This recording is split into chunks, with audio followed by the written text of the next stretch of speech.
Sve povrće u našem plasteniku jako lijepo napreduje, a posebno smo ponosni na ovogodišnji urod i uspješan uzgoj našeg graška. Zato ćemo danas sa vama da podijelimo određene savjete koje smo mi koristili. Kada je bilo vrijeme sjetve graška, u našim videima ste dobili sve upute kako da to pravilno odradite. Pogotovo ukoliko ste početnik i prvi put se susrećete sa sadnjom ove biljke.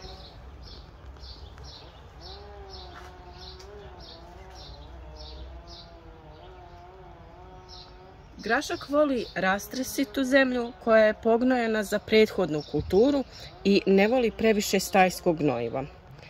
Vrlo je važno da se zemlja ne obogati previše sa azotom, pa je prije njega dobro uzgajati biljke koje će određeni dio tih hranjiva potrošiti, tek onda sijemo grašak.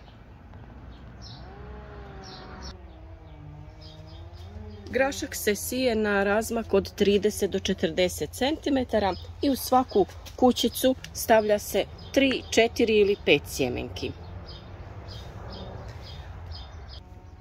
Bitno je da se odrade i neke agrotehničke mjere poput okopavanja i zagrtanja graška, a on se također, kao što vidite, odlično može uzgajati i ispod malča, ove crne malč folije, ili možete na otvorenom da koristite i malč od slame ili sjena ili bilo koji drugi prirodni malč.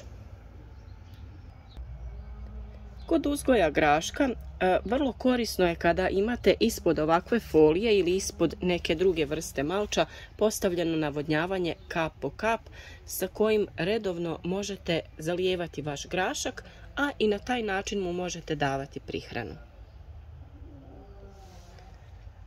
Grašak je biljka koja raste jako u visinu, ovisno od sorte koju uzmete. Može biti niska sorta koja ne raste previše visoko, do pola metra do metar. A također postoje i ove visoke sorte koje rastu od 35 cm pa sve do 2 metra. I naravno u tom slučaju morate da napravite neku potporu na kojoj će se grašak držati.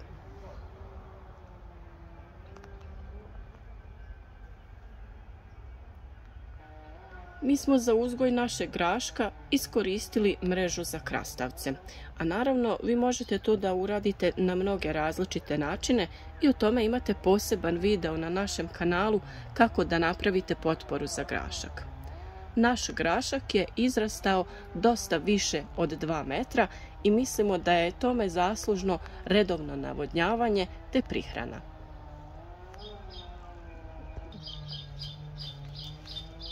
Kod davanja prihrane grašku morate biti vrlo oprezni. Što se tiče dušika, on je grašku potreban u početnom stadiju kada se biljka tek počinje razvijati. Ali kasnije ova biljka sama usvaja atmosferski dušik i ima ga dovoljno za daljnji razvoj. Što se tiče razvoja plodova, cvjetova, a i korijena, tu su važni fosfor i kalij. Njih ćete dodavati u određeno vrijeme kako bi biljka razvila kvalitetne cvjetove i kasnije i kvalitetne plodove.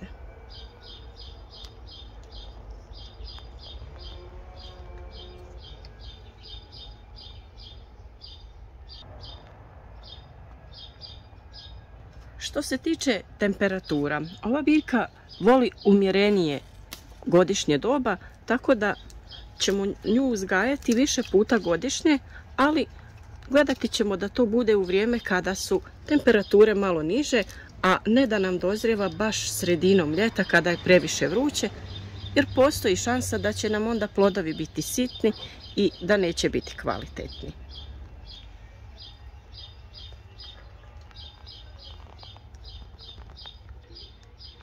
Da bi spriječili preveliku izloženost suncu, te da bi grašak kvalitetno uspijevao, možemo da koristimo neku vrstu zasjene kako bi ga zaštitili i to možemo uraditi sa nekom mrežom kao što smo mi postavili na našem plasteniku. Također zasjena takve vrste može se odraditi i na otvorenom.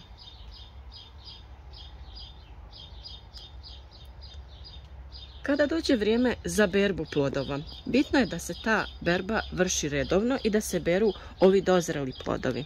Samim tim potičemo stvaranje novih cvjetova i produžujemo berbu graška.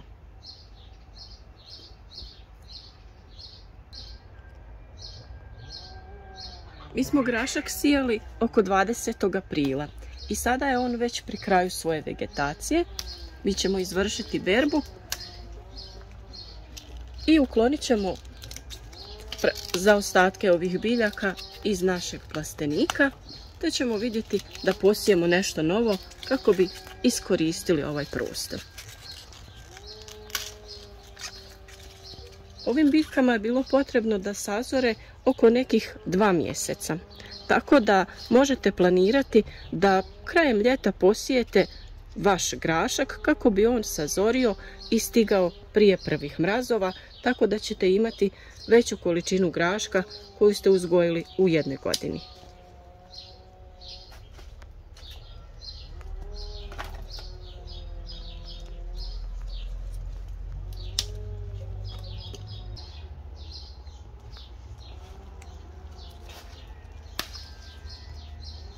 Da bi ostvarili kvalitetne prinose i krupne i lijepo oblikovane bobice graška, vrlo je važno kvalitetno i redovno zalijevanje, jer za to je najneophodnija voda.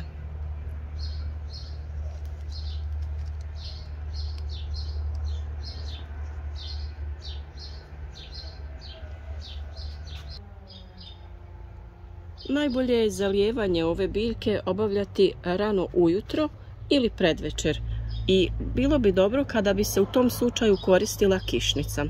Ukoliko vam nije dostupna, važno je da vodu naspete ranije kako bi se ona eventualno ugrijala, jer nije dobro da se zalijeva sa hladnom vodom. U tom slučaju može doći do opadanja cvjetova, to jest izostanka plodova.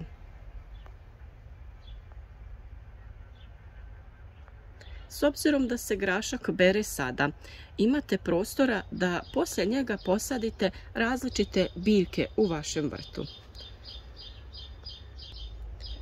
Ukoliko je grašak posađen na otvorenom, u tlu koje nije zaštićeno ovakvom malč folijom, preporuka je da se on ne čupa iz tla kada se vadi, nego da se odreže, tako da njegovo korijenje ostaje u tlu i opskrbljuje ga dušikom. To je vrlo pogodno za uzgajanje različitih vrsta biljaka poput kupusnjača, rotkvica i sličnih biljaka kojima je dušik neophodan za kvalitetan razvoj. 3 su glavne vrste graška prema izgledu, a to su glatki grašak, obični grašak i grašak šećerac. Prema uzrastu razlikujemo visoki, srednje visoki i niski grašak. Kod visokog graška najpoznatije sorte su Selma Pisum, Maxi Gold, Senator i Telefon. Srednje visoki poznat je Kapucinac, a niski grašak Rondo, Čudo Amerike i Lincoln. Kod nas je sorta Telefon kod visokog graška, a za niski koji smo sijali na otvorenom je Čudo Amerike. Telefon je najviša sorta visokog graška i kažu da doseže visinu od 140 cm, koju je u našem plasteniku svakako premašio jer je narastao preko 2 metra. A mahune bi trebale biti dužine 12 cm, te u njima bi trebalo da se nalazi 9 krupnih zrna graška. Iskusni povrtlari odavno uzgajaju grašak, a za sve one koji to do sada nisu činili, evo i nekoliko informacija o dobrobitima graška za naše zdravlje. Grašak je bogat vitaminom A, C, E, B1 i B2, sadrži niacin, magnezij i mangan. Kao odličan izvor vlakana pomaže kod održavanja i očuvanja probavnog sustava te poboljšava probavu.